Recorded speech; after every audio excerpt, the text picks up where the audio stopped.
Et avant de commencer mon intervention, j'ai d'abord remercié le bon Dieu, puisque si ce n'était pas la volonté, la grâce de Dieu aujourd'hui, ça allait être autre chose. Peut-être au sein de la presse guinéenne, ça allait être une autre information aussi plus accablante. Hier, c'était aux environs de 22 heures. Je cherchais à rallier mon domicile, ici à la cimenterie. Une fois à la cité, j'ai pris la route, puisque déjà c'est ma trajectoire ordinaire. J'ai pris la route Le Prince pour être là.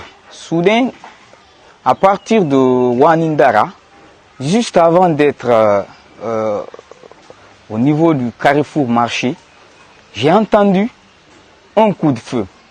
Mais bien avant, la circulation était peu fluide. On ne pouvait même pas imaginer ou soupçonner s'il y avait quelque chose là-bas. Vous voyez, donc, j'ai entendu un coup de feu. Il y avait quelques véhicules qui étaient devant moi et ceux-ci étaient un peu à distance de moi. Et quand ces véhicules sont passés, c'est en ce moment que j'ai entendu ce coup de feu. Quand j'ai entendu ce coup de feu, soudain j'ai vu les jeunes qui sont sortis en courant, très déterminés avec des planches pour barricader la route devant moi. Donc ils ont érigé cette planche, 2 planches devant moi. Moi j'ai roulé à fond de train et là je n'ai pas pu contrôler la situation. J'ai crié, je suis tombé et j'ai culbuté la personne qui était devant moi. La moto et moi on s'est renversés. C'est ainsi ils sont venus en criant. D'autres étaient munis de couteaux, d'autres des morceaux de bois. Ils sont venus, ils ont commencé moi à me frapper à partir d'ici. J'ai reçu des coups ici.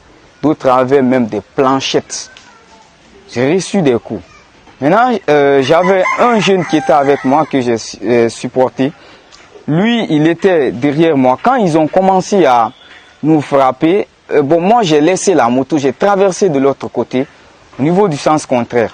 Ainsi, lui, il a tenté de résister un peu pour voir si on peut récupérer la moto. Malheureusement, lui ne savait pas conduire.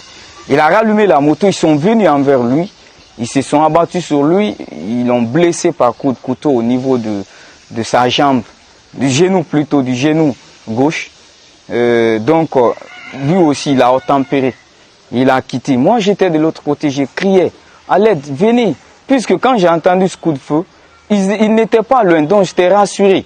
On a eu ça, mais je ne pensais pas qu'ils allaient emporter la moto. Ils étaient rassurés. Qui n'était pas loin? Les forces de l'ordre. Les forces de l'ordre étaient à côté, parce que c'était eux qui avaient tiré. Donc moi, je les appelais, venez à l'aide, venez. Ils sont en train de nous retirer notre moto, ils sont en train de nous agresser. Moi, je criais. Mon ami qui était derrière moi, le jeune là, lui, il s'est écarté aussi. Donc les jeunes, par fini, ils ont allumé la moto, puisque on ne pouvait pas contrôler la situation. La clé était sur la moto était sur le sol. Ils ont allumé la moto, ils sont partis. Moi, je criais, je tentais d'aller envers eux pour les alerter. Mais ils étaient là à quelques mètres. Puis je suis arrêté, je les voyais. À Wanindara, là-bas, souvent, il y a les forces de l'ordre qui sont campées un peu partout. Que ce soit en période de manifestation ou pas, ils sont souvent là-bas.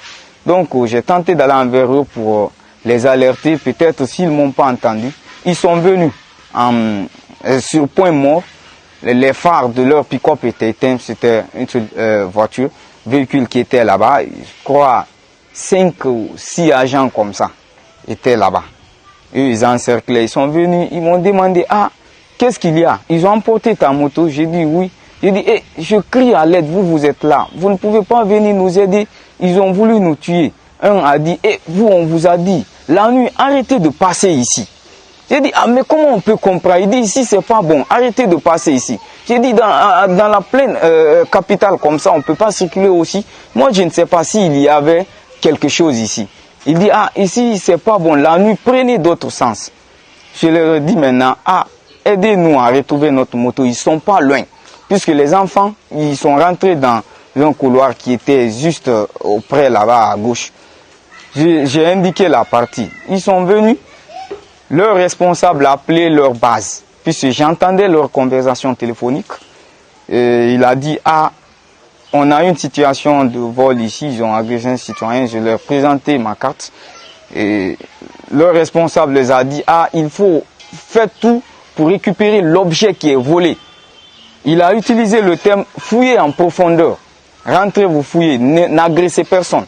C'est ce terme qui leur responsable a utilisé. Bon, et ils étaient là-bas, moi je les suppliais, faites tout, aidez-nous à retrouver notre moto, ils sont pas loin. Bon, ils sont venus, ils se sont arrêtés là-bas, ils n'ont pas accepté de rentrer en profondeur. Ils nous disaient même, quittez sur la route, rentrez sous les hangars, quittez là-bas, là-bas c'est pas bon. Bon, par fini, on a dit, peut-être donnez votre plaque, numéro de plaque, on va voir si on peut retrouver la moto. Bon, un a dit, il ne faut pas les rassurer. Ils ne peuvent pas retrouver cette moto. Ça, c'est fini comme ça. J'ai dit, faites quelque chose. Vous pouvez faire quelque chose, faites quelque chose. Ce n'est pas encore tard. Ah, ils ont commencé à se décourager entre eux là-bas. Bon, soudain, ils nous ont dit, partez. Il faut partir. D'ailleurs, ici, c'est pas bon pour votre sécurité. Partez vers, ils ont indiqué la cité Anko 5. Ils ont dit, partez vers là-bas. Laissez pas là. Donc moi, on s'est acheminé vers là-bas, mais bien avant eux, ils ont bougé avant nous, parce que quand ils ont échangé aussi, ils ont fait leur embarquement, ils sont partis. Ils nous ont dit, ne restez pas ici. Donc c'est quel endroit de Wangara, parce que Wangara c'est vaste. Oui, c'est juste avant d'arriver à Carrefour Marché. Quand vous dépassez un peu la cité, juste avant d'être à Carrefour Marché, c'est à quelques mètres de là-bas. Bon.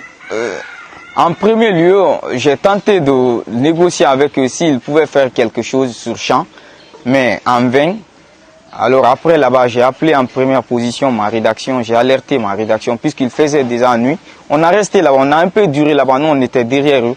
Bon, il faisait nuit, vers les 23h, j'ai alerté la rédaction et après j'ai tenté d'entrer en contact aussi avec le syndicat de la presse professionnelle.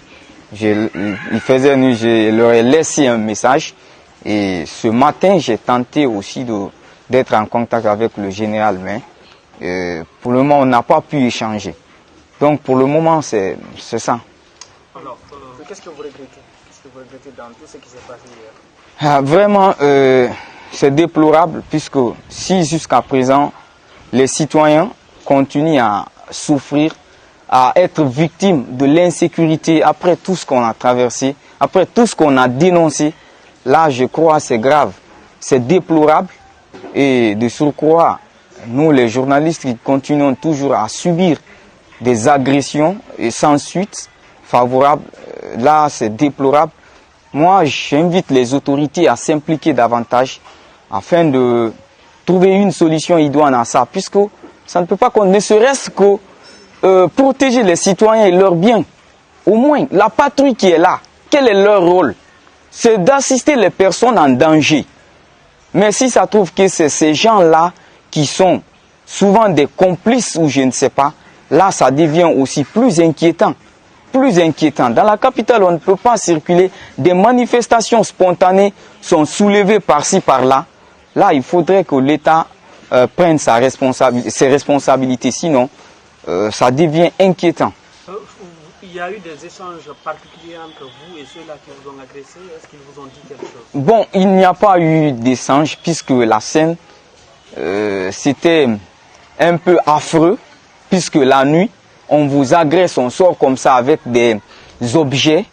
Là, c'est affreux. On n'a pas, quand on a vu que la situation était incontrôlable, on a cherché à se sauver, puisque la vie avant tout. La nuit, on ne sait pas. Souvent, les jeunes de là-bas, ils sortent avec des machettes, des couteaux. Donc, si vous voyez que la situation n'est pas gérable, vous cherchez à sauver votre vie. Donc, on n'a pas eu d'échange. C'est seul le gars qui était avec moi, le monsieur. Lui, quand il a résisté un peu, le premier jeune qui était avec lui, c'était d'ailleurs un enfant, moins de 18 ans. Il a fait sortir l'argent. Ça, c'était pas fait en ma présence. Parce que moi, quand ça s'est fait, j'ai laissé la moto, j'ai traversé de l'autre côté. Donc, il a fait sortir l'argent, il a donné à ce jeune. Maintenant, les autres sont venus, ils ont dit non, ils ont crié en criant. Ils font ça en criant. Donc, on n'a pas pu. Ils étaient aux environs combien? Ou on n'a pas pu compter? Là, non, ils étaient un peu nombreux. Ils étaient un peu nombreux. Okay, pour le cas spécifique de la moto, nous avons tous des journalistes qui n'ont pas un moyen de déplacement pour un prix, c'est très compliqué. Quel sera aujourd'hui l'impact ce qui vous est arrivé concernant le... Bon, c'est votre activité. C'est votre activité, merci. Bah, ça devient très compliqué pour moi, puisque nous savons tous que notre métier, nous sommes au chevet de l'information, nous sommes à la quête des informations nuit et jour, et là il y a une question d'instantanéité. Pour ça il faut être actif. Donc me dérober aujourd'hui ma moto, ça me casse déjà un pied et ça me met vraiment en situation un peu compliquée, puisque ça va jouer sur mon travail. Là, maintenant, ça va être compliqué pour moi. Très difficile pour moi d'être actif comme avant. Puisque la moto, là, c'est elle qui m'aidait à être dans les activités en temps réel. Je suis logé ici en Haute-Ballieu, à la cimenterie. Donc, ça va être compliqué pour moi de rallier chaque matin la ville, vu l'embouteillage qui est là chaque jour. Et là, ça va être vraiment difficile et compliqué pour moi. Moi, le message que j'ai à lancer, c'est d'abord d'inviter les autorités à mettre un bon coup pour m'aider à retrouver ma moto, à fournir beaucoup d'efforts afin de m'aider à récupérer. Je sais que s'ils acceptent, l'expertise là est là. On a vu des cas pareils, si la volonté est là, ils peuvent récupérer. Mais ce qui est déplorable, même les motos, les véhicules qui ont des plaques d'immatriculation biométrique là, quand ça se perd, on ne peut pas retrouver puisque la volonté n'est pas là. Donc moi je les invite à m'aider à retrouver ma moto pour que je puisse continuer à exercer librement mon métier.